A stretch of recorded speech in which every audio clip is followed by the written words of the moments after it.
Castater, would you call the roll, please? Yes. Mr. Gunther? Here. Mr. Beckman? Here. Mr. Kleinfelder? Present. Mrs. Webb? Here. Mr. Young? Here. Okay, would everyone please stand and join the board in the Pledge of Allegiance? I pledge allegiance to the flag of the United States of America and to the republic for which it stands, one nation, under God, indivisible, with liberty and justice for all. Thank you very much.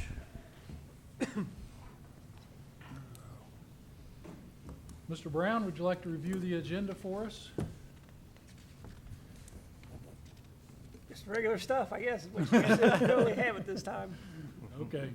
Yeah, I'll just say for those who may not be aware that Chris Brown is filling in as our interim superintendent since Dr. Conkle's on medical leave. And he was gracious enough to help us out for a couple months until our new superintendent comes on board in the summer. So thank you very much for that. We appreciate it. All right, we need to approve the agenda. Do we have a motion to approve the agenda? I'll make the motion. Second? I'll second. Any discussion?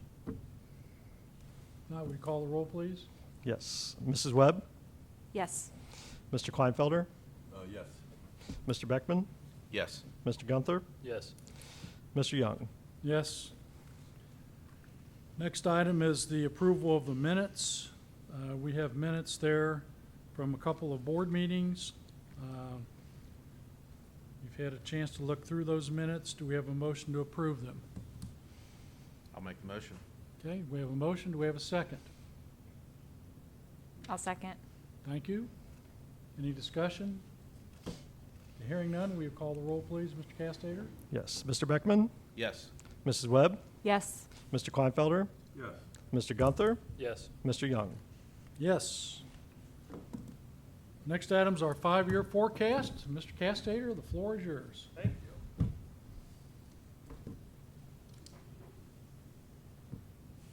All right. Everyone here? Is it good? Yep. Yeah. All right.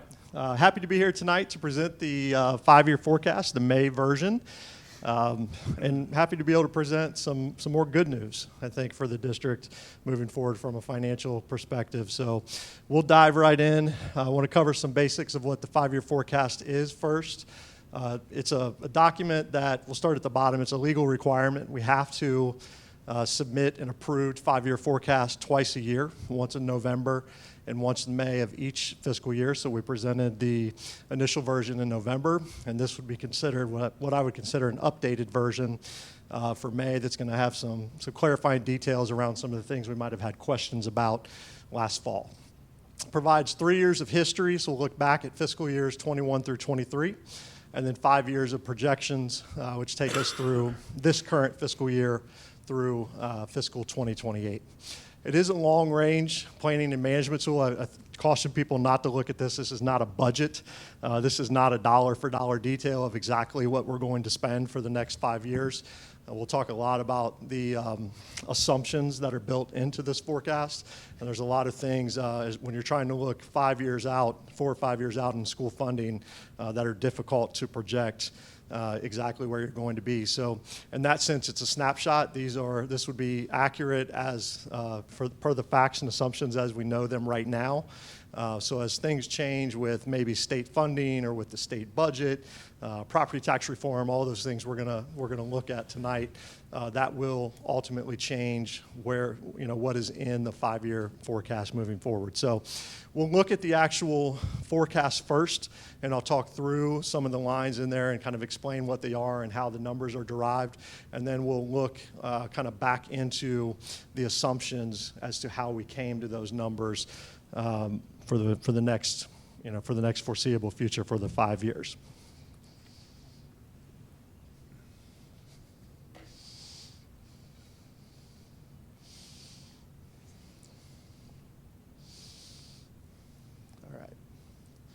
kind of hard to see, but we'll start at the top with the revenues. The first line up there, 1.010, that is our general property tax. Those are our real estate taxes that we receive from local taxpayers in the blue. As you can see, that if you've been following the news at all, there's been a lot of talk about property tax in Butler County over the last year. You can see the difference in property tax collection there. Last year we collected just over $7.5 million in property taxes. This year we are set to collect about 8.9, and next year that jumps to 10.3. So we have a pretty significant increase in property tax collections, and that is due to the triennial update of values within Butler County. And that is the process that has been in the news over the last several years, or last several months, I should say, where there's been a lot of fighting going back and forth in Columbus about that process. But essentially it happens every 3 years, and it's reflective of sales values that are actually happening within the county and the community. So anybody that's looked at a house here in the last couple of years knows what's happened to sales values around here. So as long as people are continuing to pay those, that's going to increase the valuation overall, which thus causes our increase in property tax collection. The second line says the two purple boxes. That is our public utilities. We've talked the last couple forecasts in May of last year and in November about the Rockies pipeline. They filed an appeal to their tax assessment, and they have settled that appeal now. So if you look at our actual collection for this year in fiscal 24, sits at about 1.3 million.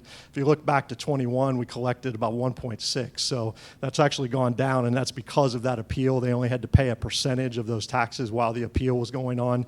They have settled that finally. So as you can see, moving forward, our collection amounts are projected to go back to what they were a few years ago for those public utility taxes. The income tax is the next line, and kind of in the bright green there. So we do have the 1.25% earned income tax in the districts. You can see the growth for that, we'll talk about a little bit, has slowed down some. So it's slightly up this year over last year. We collected 6.2 million last year. We collected 6.3 million this year. So that is slowing down a little bit, and we'll talk a little bit about that as the presentation moves forward as well. The fourth line there in the orange, the unrestricted grants and aid, that is our Ohio Department of Education, the ODU now, I guess, state funding. So that is the money we get from the state of Ohio as part of our state funding formula. You can see we did get a slight bump from last year to this year. 10.4 million is what we're projected to collect when all of our foundation payments are done. We will lose about $470,000 in foundation funding next year, and that's because of that formula. So the way the formula works is as the income in the community goes up, as the property valuation in the community goes up, the state funding is going to go down. That's just how the formula works. So they're not going to let you get the increased property taxes and keep all of the additional state funding as well. So as they factor those property valuation increases into the formula, it is going to cause our state funding to go down. We've talked in our district for years about being flat funded, and I believe that trend is going to continue. You can see if you look all the way out to 2028, this model is projecting 9.9 million in state funding, which is actually less than we received in 2021. So based on how the formula works, with the growth of the income and growth of the valuation, the state funding is not going to continue to go up. It's going to remain flat at best. You can see the total revenue lines there come down, so our revenue does uptick slightly primarily because of the increased property tax dollars moving forward. Moving down to expenditures, I think the only thing to really highlight here is that education is obviously a people business. And you can see that with $24 million of our $29 million of total expenses being through personnel services. So salaries, employees, retirement, insurance benefits, that's $24 million of our $29 million annual expenses, which equates to about 81.5%. That's probably a little higher than what people are used to seeing. But there's a number of reasons for that, including the state retirement system has forced people to work a little bit longer. Used to be able to retire at 30 years, then it slowly started creeping up. I think it's 34 years now to get a full unreduced pension from the STRS is at 34 years. You can see that that adds up quickly when you're looking at those salaries and benefits. Moving down to the red line, 6.010, highlighted the last two cells on there. That is the line that shows whether you are deficit spending or not. So as you can see, looking back to 21, we were deficit spending to a tune of about $1.1 million. We corrected that in 22 and in 23. And you can see for the next 3 years, we're not projected to be deficit spending. So we're projected to be bringing in more money than we're spending. That deficit spending would then return in 27 and then in a larger way in 28, which eats into your overall cash balance. So moving down to line 7, that's kind of the star of the show. That's what everyone looks at, is that ending cash balance. That's the amount of money in your general fund that you're ending the year with to carry over into the next year. So if you look backwards on there in fiscal 21, that first cell, we ended the year with $3.419 million.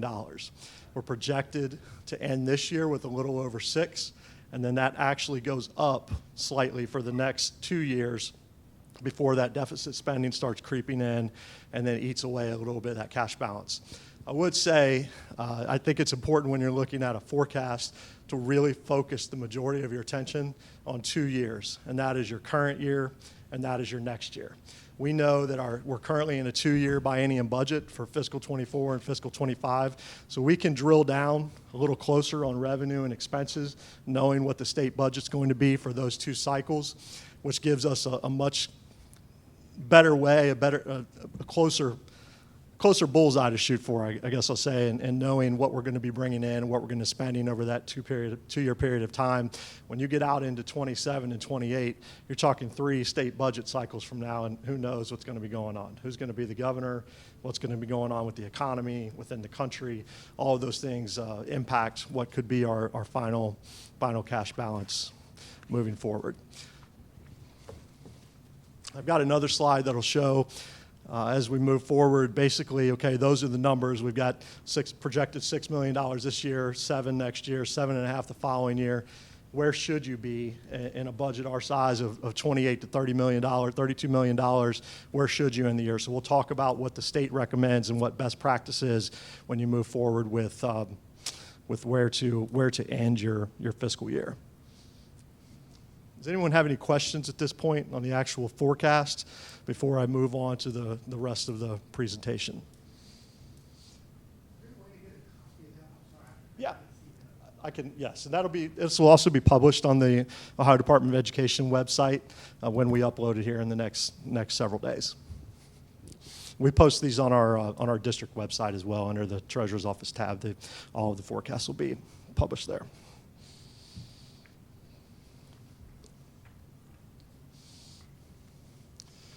Okay, so now you've kind of seen the numbers, so let's talk about the revenue assumptions that get us to those numbers.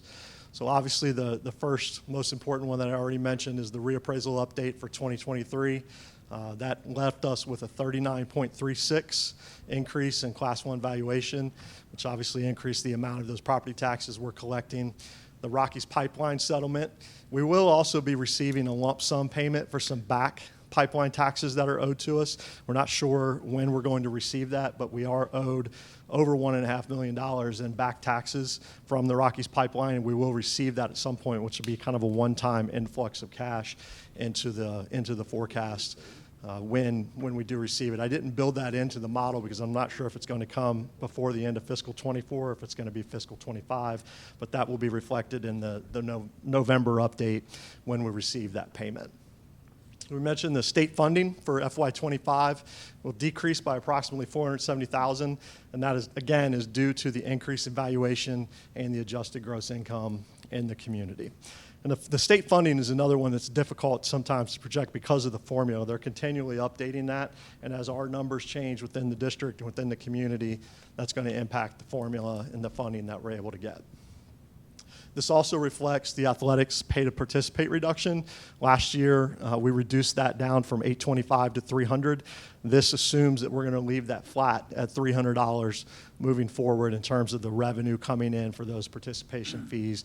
We reduced it down dramatically from last year to this year, but within the model, it leaves it flat at $300. And again, the reduced growth of the earned income tax from 22 to 23, it rose a little over 7%, and this year we're looking at about a 1.5% to 2% increase in the earned income tax. No, the increase was due to the past income tax that was passed, still phasing in, is that right? Part of it, yeah. So now it's completely phased in. Completely So phased in. That's why it's gone down. That's right. So now we're just seeing a normal, regular cycle of growth Right. moving forward. Okay. Future revenue assumptions, what to watch for over the next several fiscal years. There is a joint property tax reform committee that's happening in Columbus now, looking at, I think because of these massive increases that many counties are seeing, we were in the first group of counties to go through the update process this past year. All the rest of the state will be going through it the next 2 years. So there is a committee that's looking at how property taxes are assessed, how they're collected, how they're distributed. And the biggest piece of that is the 20 mil floor. There's been some rumblings around Columbus of people wanting to talk about the 20 mil floor. Do we reduce the 20 mil floor down? Do we get rid of the 20 mil floor? The 20 mil floor, just to provide a quick explanation, that 20 mils is the minimum amount of millage that a school district can collect to run its day-to-day operations. So when you're at that minimum amount, and we are on the 20 mil floor, you're allowed to realize those increases that come with the valuation and the property taxes. So almost 80% of school districts in Ohio right now are on the 20 mil floor, and that's been a very strategic move over the last 50 years, really. Districts have done everything they can to get to that 20 mil floor and be able to realize those increases. Just as an example, in Butler County, Fairfield and Lakota are not on the 20 mil floor. So even though their property taxes in those two districts went up dramatically, the schools did not benefit from any of those additional tax dollars. You only get them if you're on the 20 mil floor. This is probably the PTSD moment that we just went through this reappraisal in 2023, but the bad news is it's going to happen again in 2026. So they do it every 3 years. It feels like it's going to be quicker this time because of how much pushback there was against the 2023 update, but they will be doing a full real estate reappraisal again in calendar year 2026, which could go either way. And I think it's important to note that real estate or the appraisal numbers, it works backwards too. It works in reverse. So if the housing market would crash like it did in 2008, those numbers could go in the negative, and we could actually start receiving less tax than we do now. So that's, again, why it's so difficult to project that many years out, not knowing where things are going to go with the economy and with the housing market. So when they do the full reappraisal, are they required to use the 3-year average on the reappraisal? Right now, yes, but that's the point. One of the points of contention that the Property Tax Committee is looking at. The update we just had, they don't have to use the 3-year average. Right. It was recommended that they use a 3-year average, but the tax commissioner was putting more weight on the most recent year of sales. Most recent year, but the She felt like reappraisal, they have to use the 3-year, average, yeah, right? 3-year average, unless they change the law, Well, which yeah. which could happen. We'll see. But again, that's something we're keeping an eye on moving forward. State funding for those last 4 years of the forecast, or 26 through 28, will the Fair School funding formula continue to be phased in? Governor DeWine has phased it in on the schedule that he promised he would do so over the last couple of years. We'll see. I mean, hopefully that continues. I believe in the formula. I think it's the right way, or the best way that they've come up with to this point to be able to fund our schools. But again, we are projecting flat funding from next year on to be able to to be as conservative as we can, not knowing really what's going to happen with the formula funding. And looking back on the last 10 to 15 years of this district's history, we've been flat funded by the state. So I think that's the prudent and right thing to do. Income tax, again, will the growth continue or slow down or become flat? There's actually a couple districts in the area that are seeing a decrease in their income tax right now. Wyoming City Schools got less in income tax this year than they did last year. So that could be a trend to keep an eye on moving forward, just to see where those numbers continue to go. On the expense side, Want to hit on a few things here. So obviously, those of you that have been around the district the last few years, we've made a lot of cuts to staffing primarily. We've cut almost $2 million worth of staffing costs over the last several years. We are in a position now with kind of the financial situation being stabilized that we're going to restore some selected positions. So you can see up there, those are 4 examples of things that we are planning on returning to the mix this year: a high school counselor, a high school math teacher, 1 intervention specialist, and restoring a 4th grade teaching position just based on class sizes coming up from 3rd grade to 4th grade. I also do have a couple additional positions built into the following fiscal year for 26, just as a placeholder. We don't know what those things are going to be. Those will be conversations we'll have moving forward, but I do have that built in just to cover any other restored positions that we may want to consider bringing back. Health insurance savings, so we switched from our health insurance provider last year. We signed a 3-year contract with Medical Mutual of Ohio. That resulted in a pretty significant savings for us. We saw a 2% increase for this year over our previous premiums, and we are locked in at that same rate for the next 2 years. So we'll have a 0% increase for next year and for calendar year 26. That is compared to, so a 3-year average of 2%. In the previous 3 years, we saw a 27.5% increase from our previous healthcare provider. And again, I don't think that was uncommon from any other place around the state. Healthcare just went dramatically up. COVID and a lot of other things caused those costs to drive up. But that's a pretty significant. When you look at those two numbers, that saves us over $2 million in that period of time of not paying those increased premiums. As I mentioned earlier, staffing costs are the main driver of schools in general and definitely in our district. So we have built-in base salary increases within our 2-year contract that we passed last year. So a 4% increase for fiscal year 24, 3% increase for next year. And the assumption estimate that's built in there for 26, 27, and 28 is 2.5%. It's also important to remember that we have steps built into our salary schedules for our certified, administrative, and classified employees, and those cost us 2.1% annually. So when you look at a 4% increase in base pay, that's actually costing us 6.1%. A 3% increase in base pay is costing us 5.1% because you're throwing those steps in every year as well. So those are the main assumptions that are built into the expense side of it. Other expenses, things that we're looking for in the next several years. Staffing level, again, continuing to restore those positions. Our district enrollment trends look like they're flat to a slight decrease in enrollment. So that's something to certainly be aware of as we're looking at positions that we may want to bring back over the next several years. The health insurance, we did sign a 3-year contract, so we'll be going out to bid in fiscal year 27. And we do have 9% increase built in for those last 2 years. Again, not knowing where things will be and where that's going to land. That seems to be over the last 5 to 6 years. When you look at that average, we were at about 9.25%. So a 9% increase, I think, is a safe number based on what we know right now. Salary schedule reform, we do have an MOU with our association to start a joint committee beginning this fall to look at our salary schedules and how we may be able to do some things differently to help us, help them, really help continue to move the district forward, which ties into the next bullet point there about staff recruitment and retention. Education's in a tough spot right now, and there's not a lot of young people that are going into education, unfortunately. I was at an HR seminar at OSBA last fall, and they said that we used to have a pool of candidates, and now we have a puddle. So it's shrinking down a little bit. So especially in those hard-to-find areas of STEM areas, math and science, and intervention specialists, special education teachers, those are often becoming very, very difficult positions to fill. So how can we remain competitive and be able to get the best people we can within our organization with what we're able to afford?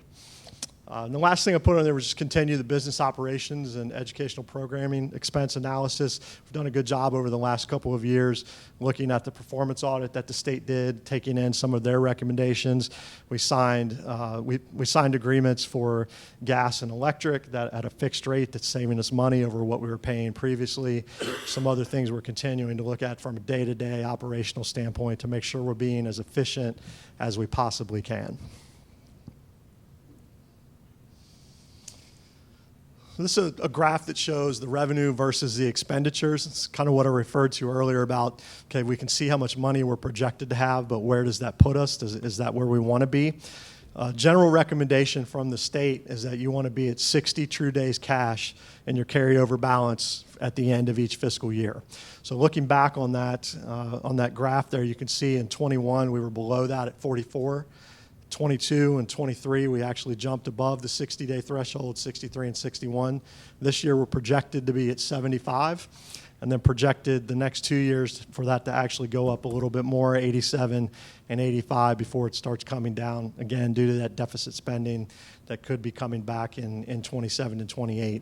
That would start to deplete that carryover cash balance. Again, I'll say it again, the assumptions are the important thing. There's a lot of assumptions in there that may or may not happen when we're looking 2 or 3 years out. So I would tell you to look at 24, look at 25. If we see our cash balance growing this year, growing again next year, we're in a good spot.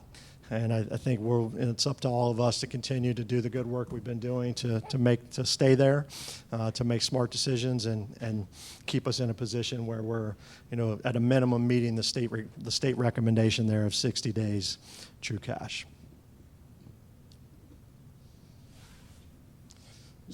Last slide is just a simple summary. So the increased revenue from the valuation increase provides a tremendous amount of additional property tax dollars to the district, which helps, again, stabilize our situation along with some of the budget cuts we've made over the last couple of years. The valuation and adjusted gross income increase causes a loss of $470,000 annually in state funding based on the Fair School funding formula. Year 5 of the forecast is 2 budget cycles away. So you're talking about the governor presents a state budget. He did one last June that covers us for fiscal 24 and fiscal 25. He'll present another one next summer in June of 25 that will cover 26 and 27. So we're 2 budget cycles away from seeing what's going to happen 5 years from now. And that's why, again, it makes it so difficult to try to project that far out. Continuing to review cost-saving measures, we'll continue to move forward with some of those things we've done and are still working on some of those as well that were in the performance audit. And again, 81.5% of your costs being staff, being personnel and retirement benefits and things of that. It's staffing levels are always going to be the driver of costs for our district. And our size, with the amount of budget that we have, it's going to come down to how much staff you have. How much you have and how experienced they are, and those total level that you're paying for your personnel services is always going to be the biggest piece of our expenditures. And that is all I have. Thank you, Steve. Does anyone have any questions they'd like to ask? What would our finances look like if we were collecting all of our voted millage? So we have over 40 mills of voted millage, Yeah. and we're only collecting 20 of them. So we would, I don't even know what we would do in that, When you say in that 20 mil situation. floor is a good thing, I hear we're not collecting money that we should be, and I know every district's doing it. Right. And it's that rollback of price increase, because you want Right. to get the set amount, but. Yeah, lesser of two evils, I guess, is probably the best way to look at it. It's better to be on the floor than not at this point.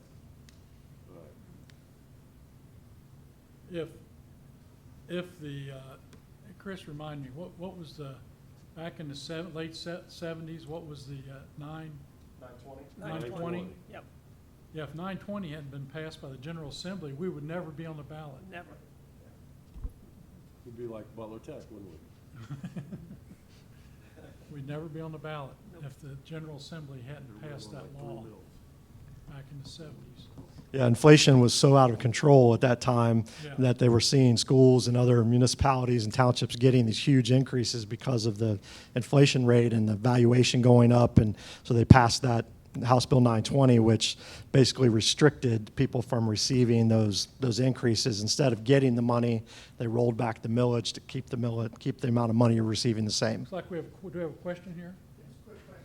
Is the district better off with the increased property values as opposed to the last levy proposal for around 7 mills or whatever it was? Yeah, the property tax is a little less than what the levy would have been. And property tax, again, it's a little tough to tough to put an exact number on there because you don't know. One of the things the county's dealing with right now is delinquent collections. So as people got these bills that were dramatically higher than what they've received before, they may not actually be collecting all of those taxes. So just sheer number-wise, it was a little bit less than what the levy, but it certainly helped our situation along with some of the cuts that we've made over the last several years to stabilize where we're at. That's a good question.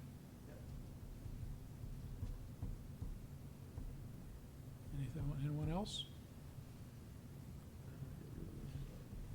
Thank you very much. Appreciate that. I know it's a lot of work to put that together twice a year, but it's a good educated guess, you know, in terms of where we'll be 5 years from now. It's hard to really know for sure, but you've done a good job getting us in a position to help with some decision-making, certainly. Okay, I don't believe we have a legislative report tonight. Do we have a Butler Tech report? Well, I'm just briefly talk about commencement. Last month, I missed the Butler Tech meeting because we had a special board meeting. They had commencement on Monday. They moved their regular meeting to next week, so I don't have that. But I'll just talk. They had 698 seniors go through their, earn their certificates at the Cintas Center from all across DRL, natural science, bioscience, and the satellite program. They had 5 student speakers. They started at 7, and Kathy DeBlasi had the whole thing wrapped up, and we were out the door at 9:05. So it was pretty good. Very organized. Not a whole lot of messing around. Great.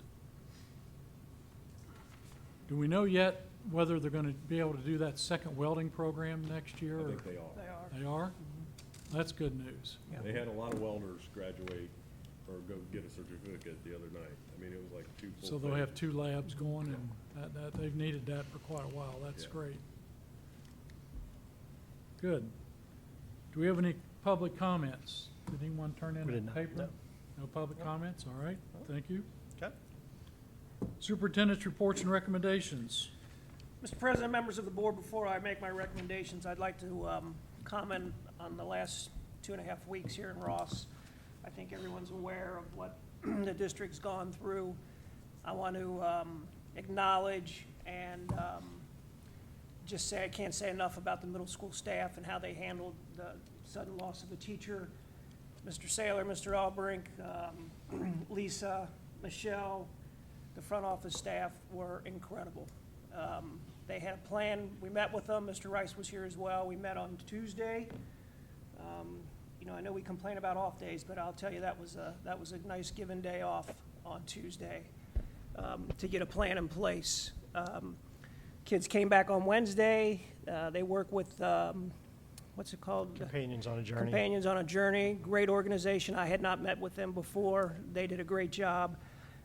Every counselor in the district was there. Every administrator in the district was there to help out. And, you know, one of the things when you do this long enough, you go through a lot of these things, and they could not have handled it any better. So you ought to be very proud of your administrative staff, everybody at the middle school, teachers, students, everybody. And, you know, I've been around Butler County a long time, and I live very close. You guys have very special kids here, special families and special kids, and they handled it very well. So it was, I was proud to be there with them because they did a great job. So please pass that on, whoever, when you see those people again. Thank you for being there for all of them. Yeah, no problem. Mr. President, I ask the board approve the graduation candidates as listed. Okay, do we have a motion to approve the commencement graduates? I'll make the motion. Second? I'll second. We have a second. Any discussion? Would you call the roll, please, Mr. Castater? Yes. Mr. Beckman? Yes. Mrs. Webb? Yes. Mr. Kleinfelder? Yes. Mr. Gunther? Yes. Mr. Young? Yes. Yeah. Ask the board approve the payment in lieu of transportations as listed. Do we have a motion to approve the payment in lieu of transportation? I'll make the, Reluctant motion. Pardon? A reluctant motion. Okay. I'll second. And we have a motion and a second. Do we have any discussion? I might add, for those that may not be familiar with what this is, it's that students who attend private or parochial schools, the district is required to transport them to their schools, but the parents may elect to say, in lieu of the school transporting them, we will get them there, and the state requires us then to pay the parents a certain dollar amount for transporting their students to school. That's been in state law for a long, long time. Right. So that's what that is. Call the roll, please. Yes. Mr. Kleinfelder, Yes. Mr. Beckman, Yes. Mr. Gunther, Yes. Mrs. Webb, Yes. Mr. Young. Yes. Ask the board to approve the correction to the 2024-25 athletic secretary salary schedule as listed. Do we have a motion to approve? I'll motion to approve. Second? Second. We have a motion and a second. Any discussion on the motion? Hearing none, would you call the roll, please? Yes. Mr. Gunther, Yes. Mr. Beckman, Yes. Mr. Kleinfelder, Yes. Mrs. Webb, Yes. Mr. Young. Yes. Ask the board to approve the overnight trip for the basketball team to go to Transylvania, June 2nd through the 4th. Do we have a motion to approve? I'll make the motion. Second? Second. A motion and a second. Any discussion? Again, any trips out of state or overnight trips need to be approved by the Board of Education. This would be the basketball team going to a basketball camp at Transylvania University in Kentucky. Yeah, that's correct. And they do not use district transportation for that, just as an aside. It's parents driving down there and Right. generally staying as well. And students stay in dorms at the university while they're there. Thank you. Call the roll, please. Mr. Beckman, Yes. Mrs. Webb, Yes. Mr. Kleinfelder, Yes. Mr. Gunther, Yes. Mr. Young. Yes. Ask the board to approve the 2024-2025 supplemental salary schedule as listed. Do we have a motion to approve? I'll make the motion. Second? I'll second. Any discussion on the motion? We make adjustments each year in our supplemental salary schedule. Some things get added, some things get moved to different categories based on how the responsibilities might change for those positions. So that's why we make these adjustments on an annual basis. Call the roll, please. Yes. Mr. Beckman, Yes. Mr. Gunther, Yes. Mr. Kleinfelder, Yes. Mrs. Webb, Yes. Mr. Young. Yes. Ask the board to approve the personnel items schedules or renewal of certified staff, classified staff, schedule A, B, C, D as listed. Do we have a motion to approve the personnel items? Motion to approve. Do we have a second? Second. We have a motion and a second. Is there any discussion? Okay, hearing none, we call the roll, please. Yes. Mr. Gunther, Yes. Mrs. Webb, Yes. Mr. Beckman, Abstain. Mr. Kleinfelder, Yes. and Mr. Young. Yes. And Mr. Beckman abstained because he has a relative on the list. Yeah. Mr. President, that's all I have. Thank you. Mr. Castater. Yeah, it's a busy agenda tonight, so I've got letters A through H, which includes a couple donations, and then several contracts that we do annually with all the ESC, as it feels like, Hamilton County, Butler County, and Warren County. Those are purchase services primarily related to gifted programming and special education. I also have a Chromebook purchase on here from our permanent improvement account. This is a kind of a catch-up purchase on Chromebooks before we can get into our regular replacement cycle starting next year. And then have our normal monthly reports, our investment report, along with our cash summary and general report, and then the actual forecast that we will be approving, and then I'll be shipping off to Columbus next week and uploading to meet the state requirements. So I'd like to block A through H together for one vote. Okay. Do we have a motion to approve items A through H? I can make the motion. Okay, do we have a second? Second. Okay, any discussion on the motion? Hearing none, we call the roll, please. Yes, Mr. Beckman, Yes. Mr. Kleinfelder, Yes. Mrs. Webb, Yes. Mr. Gunther, Yes. Mr. Young. Yes. Do we have any reports from any board committees this evening? I don't believe we do. We do not. Nope, I didn't think so. Okay. Mr. President, are we moving the June board meeting to the 12th? Yes. Okay. Do Just we want to need, make a note do of we that. need to take action on that? No, but No. just make sure you publicize Yeah, everything, we'll- yeah. I we'll just want to change make the sure we posting. kind of get that June, out there. June board meeting will be moved to June 12th. Okay. Yes. June 12th. I think it's a Wednesday night, Wednesday evening. Yeah, June 12th. Okay, before we adjourn, let's go around the table here and give everyone an opportunity to, board members, make any comments or statements you'd like to make. Mr. Kleinfelder, we'll start with you. I'd just like to second what Chris said about the staff. It's terrible when you lose a teacher or staff member of any time, and then we have the young man who was in a terrible car wreck. We had the JV baseball coach.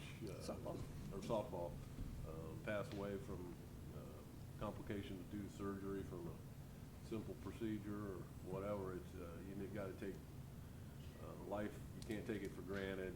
You gotta live every day like it's, right there, because you never know what's gonna happen, and it's tragic when it happens to young people, but, I think we did a great job handling that, from what I've heard, so thanks to everybody with that, and congratulations to all retirees. If they need any lessons on how to handle their morning day, getting started, and come down to Larry, or, UDF in the morning, we got a table down there.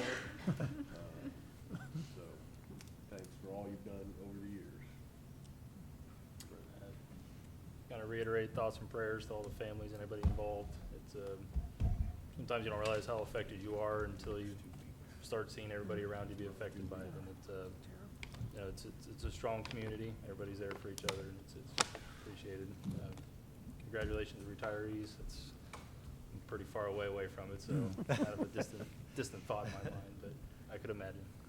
Gets there quick. Yeah, I just want to kind of echo their sentiments as well. I mean, it's a tough position to be in that leadership role, and I think to Chris's point, I think we have some outstanding leaders in this district. They were able to handle some of the different turmoil that we've gone through over the last few weeks, and they've done it quite well. I'm especially pleased to see that we had 3 retirees tonight. They absolutely earned it. They've done wonderful work for the district. And I look forward to the continued success of the district and moving forward. Mrs. Webb? Gosh. I thought, tonight would be celebratory, but the last week and a half has been pretty tragic for our district. So, I do want to just echo what everybody else said. I want to thank, the staff and everybody that has just been there for each other and for the students here, because it's been very tragic. I also want to thank Steve for the 5-year forecast presentation, and the retirees. Congratulate them, much deserved. I've worked with them and have known them for many years, all of them, and they're just amazing educators. And I want to wish you all, teachers and the students, a wonderful end of the school year and an even better summer. So, yeah, enjoy it. Take the time to relax and unwind and recharge your batteries. Thank you. And I will reiterate what's been said about the last few weeks, and Mr. Brown, thank you for your leadership during that time. Stepped into a tough situation and handled it like a true pro that you are. Thank you. I'd like to congratulate all the graduates. It's a wonderful time of year. We can all think back to our high school commencement and how exciting it was, and an exciting time for all those seniors. The end of 13 years associated with Ross Schools. It's a culmination of all the work that we do. It's a time of great pride for everyone associated with the district.